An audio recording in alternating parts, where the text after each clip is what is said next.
Hi, welcome back. Let's get started today with just some self-awareness and setting some foundation that will help you stay grounded and connected to your body, which will help you regulate and be able to get through some of the harder moments of pregnancy, even childbirth, new motherhood, late motherhood and fatherhood for that matter. So basically, this whole meditation boils down to two really simple questions. The first one is just, how am I feeling? The second one is, so what do I need? These might seem like really simple questions, but when you're overwhelmed with a brand new baby and sleep deprived, we need things to be quite simple. So let's start with literally just closing your eyes and checking in with your body. This is just a really basic pause.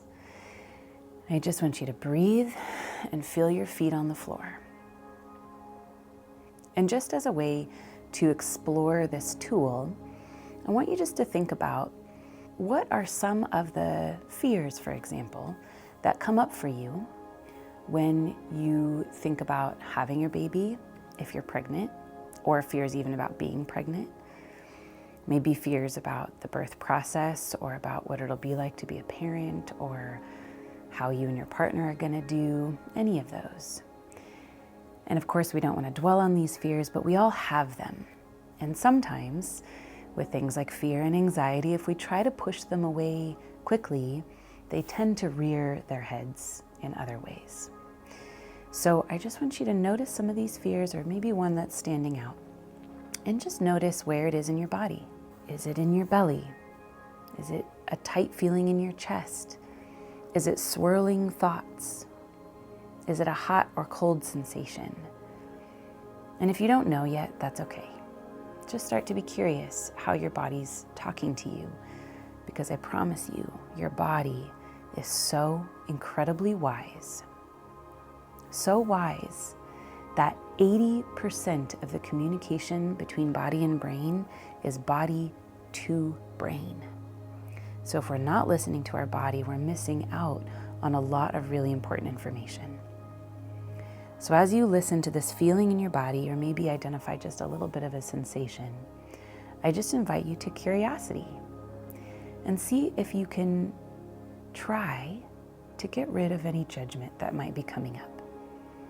Or if there is judgment coming up, just say, thank you, I see you. Can you please step to the side? For now, I'd like to be curious, as much as is possible. And start to ask the question, what is this fear trying to do for me? What is it maybe trying to protect me from? What is it afraid might happen if I don't feel this fear or anxiety? If I don't stay hypervigilant about this thing, for example, and just see if there's an answer that comes up. And if there is, maybe just ask your body, what do I need? If there's a specific fear about something, what might I need? Does it mean maybe I need to slow down or take care of myself a little more? Maybe it means I need some more information about this particular subject. Maybe it means I need some extra support in this area.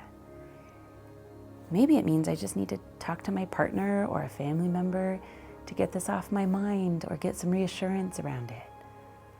But either way, any feelings we have are actually important information that our body's trying to communicate to us to point us to something we need to be well.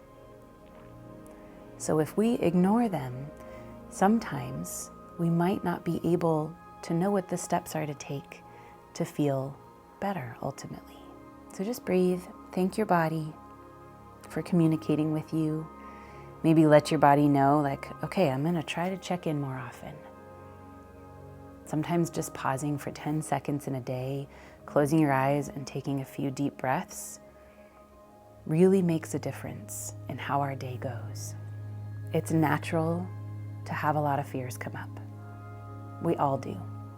It's a way that our body is trying to stay safe from the unknown, or from maybe lots of things that we've seen happen for other people that we don't want to happen for us.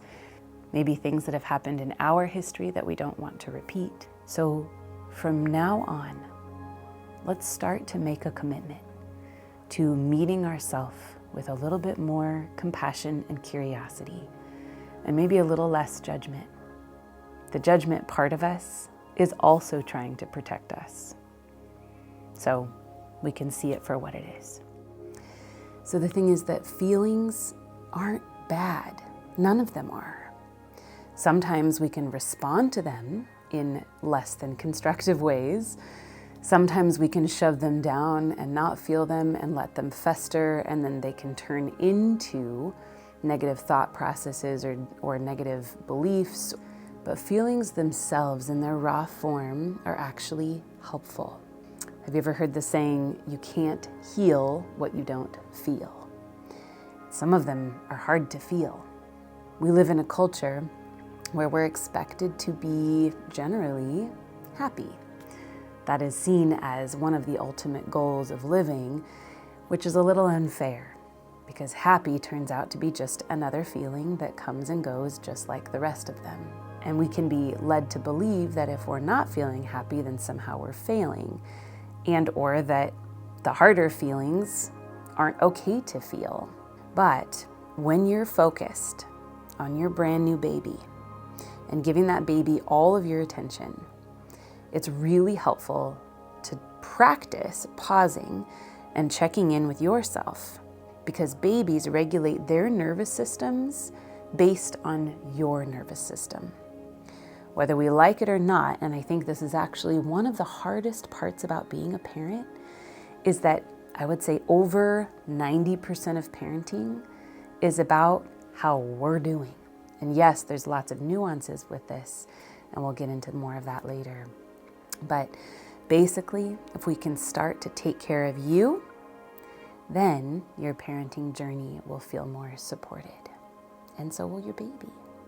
Thank you for taking this very small first step in supporting yourself through this beautiful and tricky transition in life. Please come back for more soon.